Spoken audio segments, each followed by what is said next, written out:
First question comes from Jackie in Kuala Lumpur. And Jackie says, how can we improve our relationship with God at this time of lockdown? Okay, so one thing I'm going to tell you is my personal experience. My personal experience right now is, I'm preparing these online lectures and doing, I meet a lot of people. I also do lectures one-on-one over the internet. And, it's busy. But the one thing I realize is there's so much time during this lockdown. Like, so much time. Like, I'd be sitting there 3-4 hours just working on something. I finish it, and it's like 10 a.m. I'm like, there's still like 12 hours left for me to do something. There's tons of time. And the one thing I do suggest for all of you here is, and this is something that is very important for all of us, especially when it comes to not just our relationship with God, but it's about your relationship with people and the relationship with yourself. And the one thing I advise everyone is you need to make a schedule. Make a schedule and follow it. If you don't have a schedule, you really don't know what you're going to do. So you're at every moment, you're like, oh, what should I do next? What should I do next? What should I do next? And we're always thinking, like, what should I do next? No, you need to schedule lots of things. But when it comes to our relationship with God in this lockdown time, this is a time for some of us, we're alone. Like, even if you have roommates, you're not hanging out for like 16 hours straight. You're in your rooms, right? You're doing your own work. And you have to start thinking to yourself is, what time can I put aside for God? And of course, putting the time aside for God has to do with prayer, like reading the Bible. You can even watch a Bible movie, or you can talk to someone. Like for us too, we have online Bible study. We could do online Bible studies, set those schedules too. Honestly, right now at this lockdown time, there is more than enough time. Okay, there's more than enough time for everyone. Okay, so I hope that helps you with this. Schedule it. Put those things that you want, and those of you who are interested, you guys, we have online Bible study, so you can sign up on our Facebook page. Okay, next question is from Jin in Kuala Lumpur. Interesting question.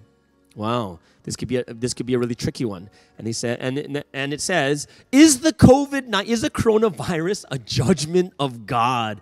Wow, this is crazy, right? And the thing is, people might get really, really sensitive about this, but you have to understand this really carefully. That we cannot negate that this could be a judgment of God. We can't. For several reasons, okay? Several reasons is, number one is, there are many instances in the Bible where there's a world judgment, like say at the time of Noah where there's a flood, the time of Sodom and Gomorrah, right? There's a time, there's many times that we see that this great judgment comes down in a very natural way, whether it's like a volcano exploding, an earthquake coming, or a flood that's coming too. When we look at what's happening right now with the coronavirus, it's very interesting because this is like, when people actually say this, you know what they say? They say, oh, this coronavirus, this pandemic is on biblical proportions. So you can't negate that it could be the judgment of God. And also what we have to see at the very end is, at the very end, what are the results, right?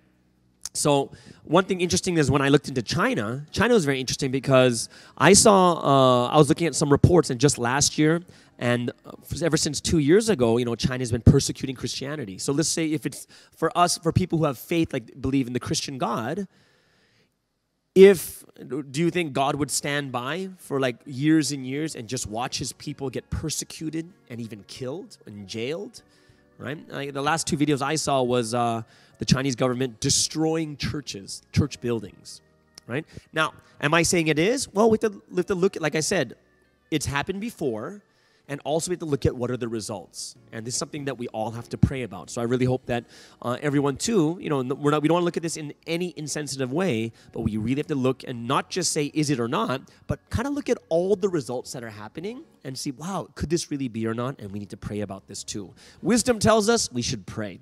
All right, another question from Emily in Ipoh. Emily in Ipoh says, what should I do to know if the garden of my heart is good? What is the standard of measurement? Cool. Okay. So for those of us who believe in God, right, those of us who have faith, there is a standard of measurement, and we see it through the Bible of what the standard of what it means to actually be good. Biblically speaking, is to believe in God is to be good, right? It is to believe in the Messiah, right? It is to follow the words of God as to the best of your ability. And these are all things that we call good. Like following God's word is like great things like don't murder, don't steal, don't covet, right?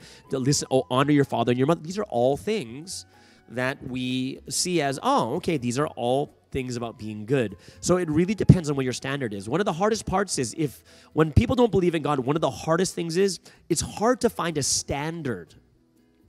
Because if you believe in God, you see this big being, God who's almighty, omnipotent. And because he's God, whatever he says, that becomes a standard. But if you don't believe in God, where is your standard? It's hard to have one because it just really depends on what you think, right? So I really hope that we understand that the standard that we have, and especially those who believe in God, is what God is telling us, right? God is telling us, oh, this is what the standard of measurement of what is good is. And from my personal point of view, Emily and Ipo, the standard of measurement, like, do I have a good heart? And just the fact that you're asking if I have a good heart probably means you have a good heart. It probably does, yeah.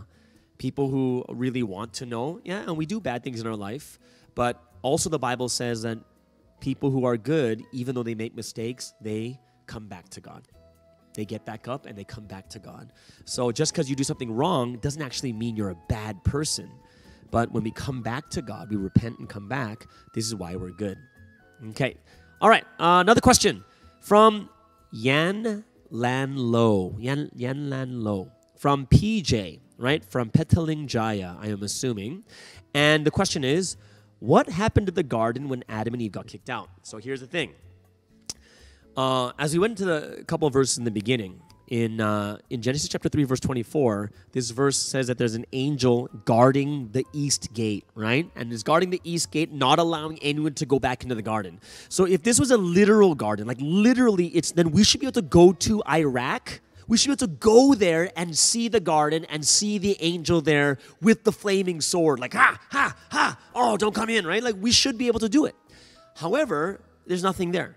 And that doesn't mean that there's no Garden of Eden. It is an actual place that God chose. But like I said before, is when you look at all the things in the Bible, even when Jesus speaks or when you look at the Bible itself, it's talking about the heart, about belief. It is. It's about belief. Like the first step to God is to believe. It's something that's inside here. And that's why the most important thing first before anything else is what is inside. Right? What is inside? Which makes, what made Eden Eden? What made Eden was? Well, it depends who you're with. So, what made Eden so different from outside of Eden? And the only difference is, God was in Eden, and Adam and Eve were together with them. And that's heaven. It's like being with the person you love really deeply. And when they got kicked out, it's like when the husband or wife cheats, and the spouse says, get out. They're no longer together, and this is when it becomes hell. If it's someone you really, really love. The biggest difference between Garden of Eden and outside is whether God is there or not. And if you think about this carefully too, a lot of us who go to church will say this, is church the only place where God is? No. Because that means I can only be happy at church. It doesn't make any sense. But if God is with me, then I can be happy, and Eden is wherever I am with God. Okay? And this is the last question. The last question from Esther in Kampa. Esther in Kampa says, where are we? Oh, it says, I realized fear and anxiety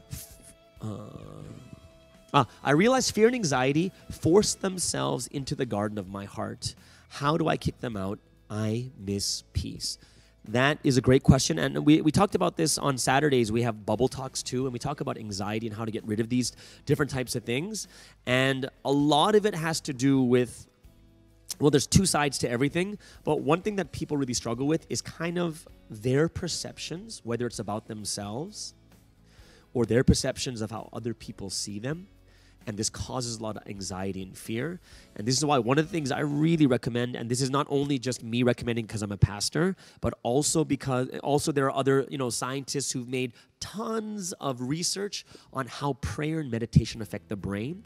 And when you're in fear and anxiety, your frontal lobe, where your emotional control is, shuts off.